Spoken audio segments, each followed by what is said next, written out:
Hello friends, Sheeja സ്റ്റേഷനിൻ്റെ ഒരു പുതിയ എപ്പിസോഡിലേക്ക് എല്ലാവർക്കും സ്വാഗതം.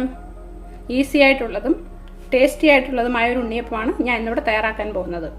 ഒരുപാട് സമയം മാവ് കുഴച്ച് റെസ്റ്റ് ചെയ്യാനൊന്നും വയ്ക്കാതെ തന്നെ നമുക്ക് വളരെ പെട്ടെന്ന് ഇൻസ്റ്റൻ്റായിട്ട് ഉണ്ടാക്കിയെടുക്കാൻ പറ്റുന്ന ഒരു ഉണ്ണിയപ്പമാണ് ഇന്നിവിടെ ചെയ്യാൻ പോകുന്നത്. ഇതെങ്ങനെ തയ്യാറാക്കിയെടുക്കുന്നതെന്ന് നോക്കാം. ഞാൻ അരിപ്പൊടി വെച്ചിട്ടാണ് ഉണ്ണിയപ്പം ഉണ്ടാക്കുന്നത്.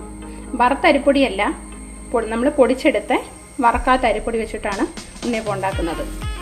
ഞാനൊരു വലിയ ബൗൾ എടുത്തിട്ടുണ്ട്. ഇനി ഇതിലേക്ക് അരിപ്പൊടി ഇട്ട് കൊടുക്കാം. ഞാൻ 2 കപ്പ് അരിപ്പൊടിയാണ് ചേർത്ത് കൊടുക്കുന്നത്.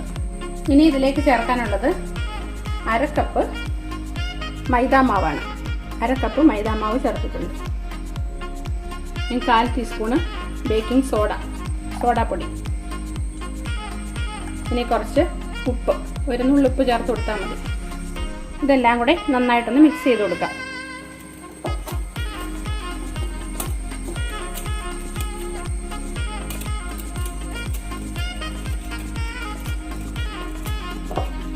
ഉപ്പും സോഡാപ്പൊടിയും എല്ലായിടവും പിടിച്ച് കിട്ടാൻ വേണ്ടിയാണ് നമ്മൾ നന്നായിട്ടൊന്ന് മിക്സ് ചെയ്തെടുക്കുന്നത്.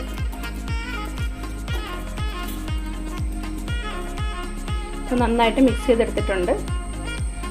ഉണ്ണിയപ്പം ഉണ്ടാക്കുന്നതിന് വേണ്ടി അരിപ്പൊടിയൊക്കെ എടുത്ത് വെച്ചിട്ടുണ്ട്. ഇനി ഇതിലേക്ക് ശർക്കര പാനിയാക്കി ഒഴിക്കണം. അതിനായിട്ട് ഞാൻ ഒരു ഉണ്ട ശർക്കര എടുത്തിട്ടുണ്ട്. ഇത് ഏകദേശം ഒരു 400 ഗ്രാം ശർക്കരയാണ് ഞാൻ എടുത്തിരിക്കുന്നത്. ഇതിലേക്ക് 1 ഗ്ലാസ് വെള്ളം ഒഴിച്ച് ശർക്കര ഒന്ന് പാനിയാക്കി എടുക്കണം.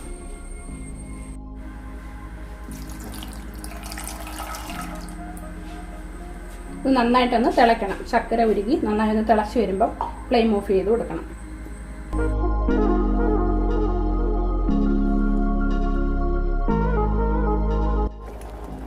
ഇത് നന്നായിട്ട് മെൽറ്റ് ആയിട്ടുണ്ട്. കുറുകിയൊന്നും വേണ്ട, ജസ്റ്റ് ഒന്ന് മെൽറ്റായി കിട്ടിയാൽ മതി ശർക്കര. ഇനി ഫ്ലെയിം ഓഫ് ചെയ്യാം. ഓഫ് ചെയ്തിട്ട് അരിച്ച് വേറൊരു ബൗളിലേക്ക് ഒഴിച്ചു വയ്ക്കാം. ശർക്കര പാനി നമുക്ക് വേറൊരു ബൗളിലേക്ക് അരിച്ചൊഴിക്കാം. ഇത് ചെറിയ ചൂടുണ്ട്.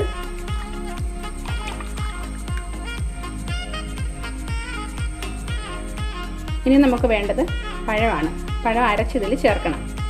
ഞാനിപ്പോൾ 4 പഴമാണ് എടുക്കുന്നത്. ഇത് പാളയംകുടം പഴമാണ് ഉണ്ണിയപ്പം ഉണ്ടാക്കാൻ എപ്പോഴും നല്ലത്. ഞാൻ 4 പഴം എടുത്ത് മിക്സിയിൽ അരച്ചിട്ട് വരാം. 4 പഴം മിക്സിയുടെ ജാറിൽ ഇട്ടിട്ടുണ്ട്. ഇതൊന്ന് അരച്ചിട്ട് വരാം. നമ്മൾ അരച്ചെടുത്ത പഴമാണ് അതിലേക്ക് ചേർത്ത് കൊടുക്കാം. ഇതൊന്ന് മിക്സ് ചെയ്ത് കൊടുക്കാം.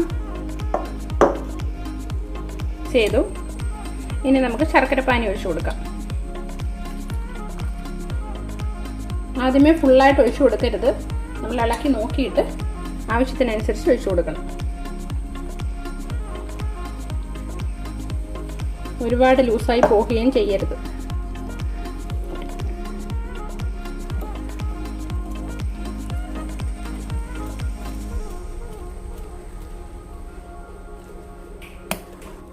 ഇതൊരുപാട് കുറുകിയാണ് ഇരിക്കുന്നത്.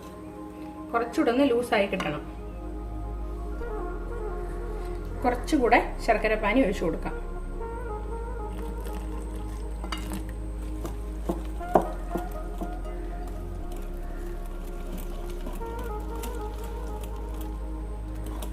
നന്നായിട്ട് മിക്സ് ചെയ്തെടുത്തിട്ടുണ്ട്.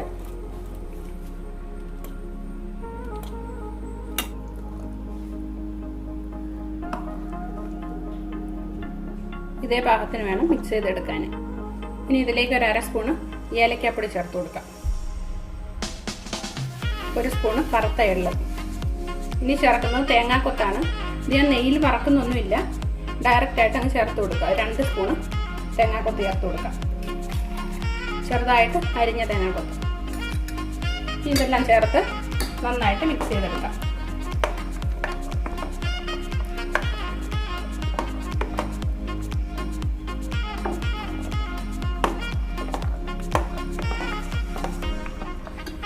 ഇത് മിക്സ് ചെയ്തെടുത്തിട്ടുണ്ട്.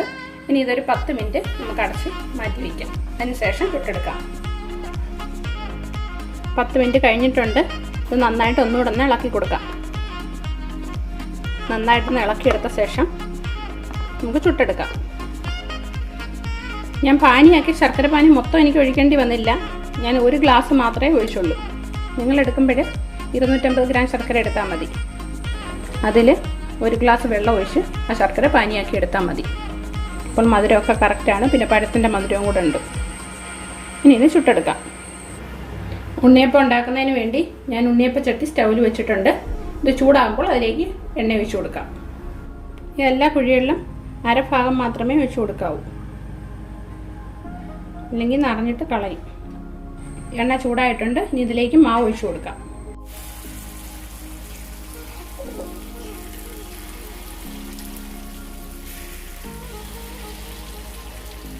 ഇനി ഇതൊക്കെ ഒന്ന് മറിച്ചിട്ട് കൊടുക്കാം. ഹൈ ഫ്ലെയിമിൽ വെക്കരുത്. ഹൈ ഫ്ലെയിമിൽ വെച്ച് കഴിഞ്ഞാൽ ഉള്ളു വേകാതെ ഇരിക്കും.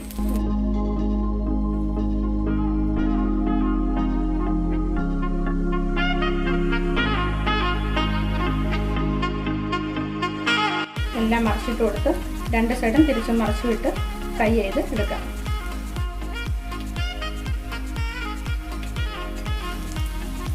രണ്ട് സൈഡും തിരിച്ചും മറിച്ചു വിട്ട് ഡാർക്ക് ബ്രൗൺ കളർ ആവുന്ന വരെ ഫ്രൈ ചെയ്തെടുക്കണം.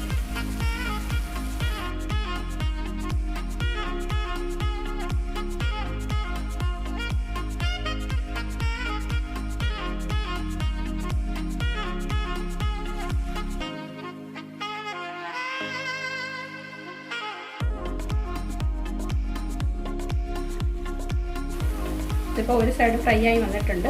ഇനി മറ്റേ സൈഡും കൂടെ ഫ്രൈ ആയ ശേഷം കോരിയെടുക്കാം. ഫ്രൈ ആയിട്ടുണ്ട്. ഇനി കോരിയെടുക്കാം.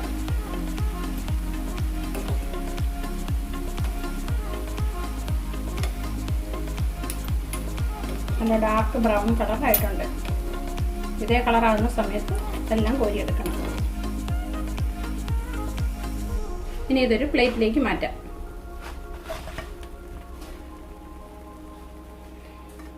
അങ്ങനെ ഇനി ബാക്കിയുള്ളതെല്ലാം കൂടി ഇതേപോലെ ചുട്ടെടുക്കാം.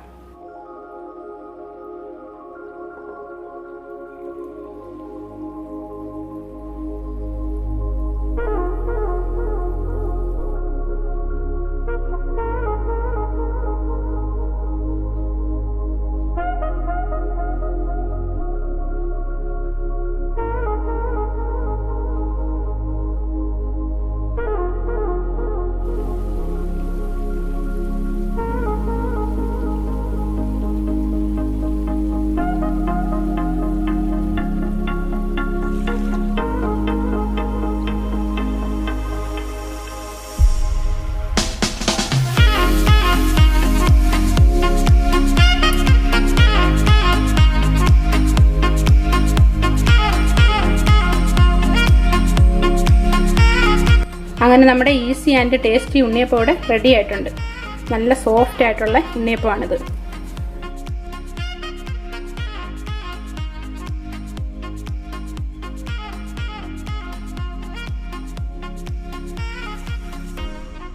ഇത് നമുക്ക് വളരെ പെട്ടെന്ന് തന്നെ ഉണ്ടാക്കിയെടുക്കാൻ പറ്റും.